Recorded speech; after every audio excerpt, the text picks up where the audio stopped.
c'est un cadeau que Dieu a compris, que l'homme, ne pouvant pas régner la loi, mais pouvant nous conduire, ne pouvant pas vivre totalement la loi, mais que la loi qui était une conduite qui pouvait nous faire entrer dans la grâce, savait que l'homme n'avait pas la capacité de pouvoir tenir face à la loi. C'est pourquoi la grâce nous a donné comme un don immérité. La grâce nous a été donnée comme un don. Alors l'évangile qui est basé sur si tu ne fais pas ça, tu vas pas, si tu ne donnes pas ta dîme, tu iras en enfer, c'est faux. Si tu ne payes pas tes offrandes, tu iras en enfer, c'est faux.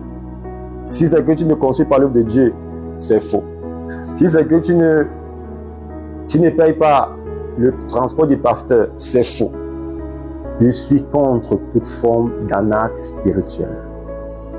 La parole de Dieu doit se référer individuellement afin que l'homme de Dieu puisse être béni individuellement.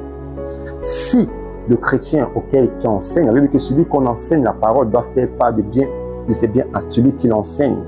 Alors, ce n'est pas un truc ce n'est pas un commandement donné universel, mais c'est un commandement spécifique qui fait en sorte que si tu es motivé à ce que l'homme de Dieu soit béni par ton enseignement, alors tu le portes une bénédiction pour qu'il puisse bien évidemment continuer dans ce qu'il fait.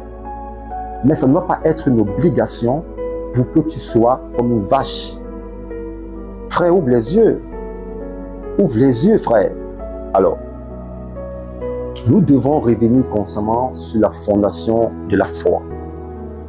La foi, comme j'ai bien l'habitude de dire, la foi est croire à ce qu'on ne voit pas, et les récompenses de la foi, c'est croire à ce que tu vois, croire à ce que tu vois.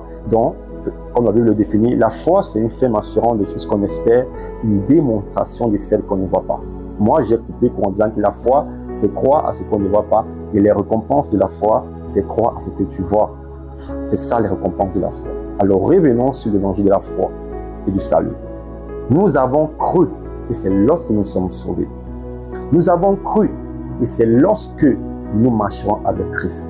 Nous avons cru, et c'est lorsque la grâce s'est introduite dans notre cœur. Nous avons cru, pas par le moyen de nos actes, pas par le moyen de nos dîmes, pas par le moyen de plaire à un homme de Dieu, pas par le moyen de marcher derrière un homme de Dieu, pas par le moyen de faire des choses pour plaire